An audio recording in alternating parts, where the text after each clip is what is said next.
మావోయిస్టులపై తెలంగాణ పోలీసులు సరికొత్త అస్త్రాలు ప్రయోగిస్తున్నారు. సరిహద్దు రాష్ట్రాలతో కలిసి ఉమ్మడి వ్యూహంతో ముందుకు వెళుతున్నారు. పక్కా ప్లాన్ తో ఆపరేషన్ సాగిస్తున్న పోలీసులు లొంగిపోవాలనుకునే మావోయిస్టులు ఒక్క ఫోన్ కాల్ చేస్తే చాలంటూ ఆఫర్ ఇస్తున్నారు. మరోవైపు గిరిజన గ్రామాల అభివృద్ధికి అడ్డుపడితే ఊరుకునేది లేదంటూ హెచ్చరికలు చేస్తున్నారు.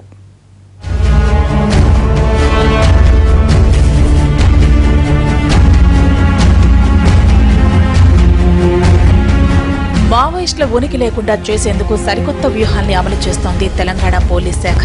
అత్యాధునిక సాంకేతిక పరిజ్ఞానాన్ని అందిపుచ్చుకుని ఒక్క అవకాశాన్ని విడిచిపెట్టకుండా వ్యూహాత్మకంగా ముందుకెళుతోంది.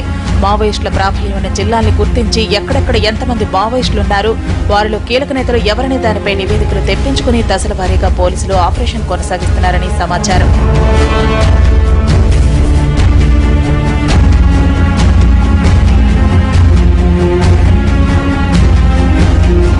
పోలీసుల అంచనా ప్రకారం తెలంగాణలో 83 మంది మావోయిస్టులుండగా ఒక్క ఆదిలాబాద్ జిల్లాలోనే 23 మంది ఉన్నారు.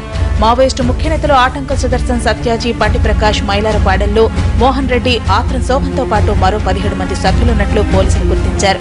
వీరిలో శోభన్ ఇటీవల జరిగిన ఎన్కౌంటర్లో మృతి చెందాడు. మిగిలిన మావోయిస్టు నేతల్లో సుదర్శన్పై 25 లక్షల రివార్డు ఉండగా సత్యాజీపై 20 లక్షలు, మైలారపాడెల్లుపై 8 లక్షల రివార్డు ఉంది. వీరికి సరిహద్దులోని ఛత్తీస్గఢ్, మహారాష్ట్ర మావోయిస్టులతో మంచి సంబంధాలున్నట్లు పోలీసులు గుర్తించారు.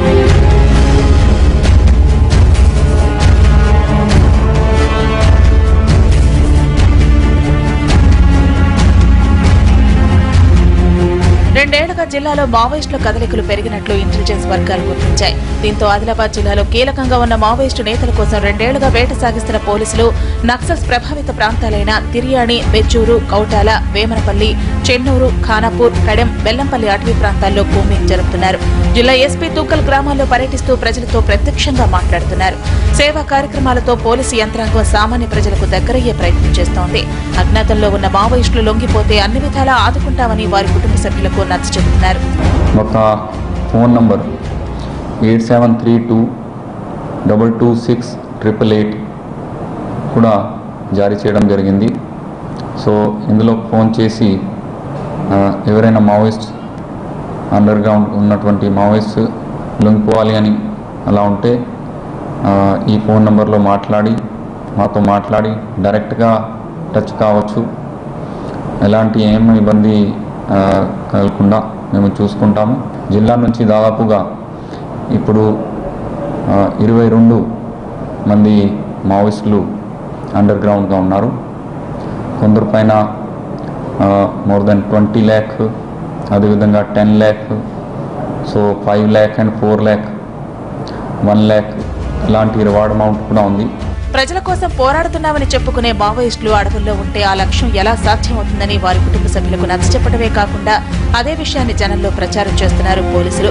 లొంగిపోయిన మావోయిస్టులకు ప్రజల సమస్యలను తెలిపేందుకు జనమైత్రి వేదిక సభలో అవకాశం కల్పిస్తామని చెప్పుకొస్తున్నారు. గిరిజన ప్రాంతాల్లో అభివృద్ధిని అడ్డుకుంటే పర్యవసనాలు తీవ్రంగా ఉంటాయని శోభన్ ఎన్కౌంటర్ ఉదంతాన్ని చెప్పకని చెబుతున్నారు. మావోయిస్టులకు పట్టున్న సరిహద్దులోని ప్రాణహిత నదీ తీరం వెంట 2 రాష్ట్రాల పోలీసులు సంయుక్తంగా నిఘా పెట్టారు. గతంలో మహారాష్ట్రలోని గడ్చిరోలితో పాటు ఇతర ప్రాంతాల్లో కూంబింగ్ ఎక్కువగా ఉన్నా ఎదురు కాల్పులు జరిగినా తప్పించుకుని ఆదిలాబాద్ జిల్లాలోకి మావోయిస్టులు ప్రవేశించేవారు. ఈ అవకాశం ఇవ్వకుండా 2 రాష్ట్రాల పోలీసులు సమన్వయంతో ముందుకెళుతున్నారు. 2 రాష్ట్రాల పోలీసులు పలుమార్లు సమావేశాలు కూడా నిర్వహించుకున్నారు. గడ్చిరోలి జిల్లాలోని కాంపల్లి అటవీ ప్రాంతంలో జరిగిన ఎన్కౌంటర్లో తెలంగాణ, మహారాష్ట్ర గ్రేహౌండ్స్ బలగాలు సంయుక్తంగా పాల్గొన్నాయి. ఈ కాల్పుల్లో 3 మావోయిస్టులు చనిపోగా ఒకరు ఆదిలాబాద్ జిల్లాకు చెందిన కీలక నేత ఆత్రం శోభన్ అలియాస్ చార్లెస్ కాగా మిగిలిన 2 మహారాష్ట్రకు చెందినవారు.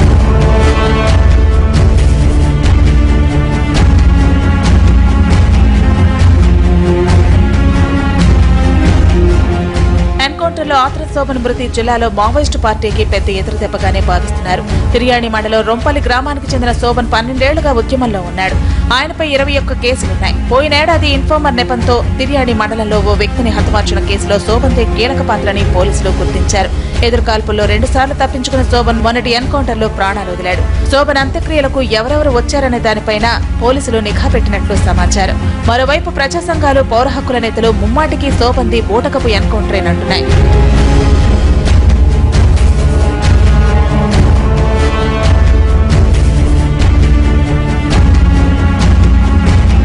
శోభన్ ఎన్కౌంటర్ తర్వాత ఆదిలాబాద్ పోలీసులు మరింత అప్రమత్తమయ్యారు. మహారాష్ట్ర పోలీసుల సహకారంతో ప్రాణహిత నదీ తీర ప్రాంతాన్ని జల్లెడ పడుతున్నారు.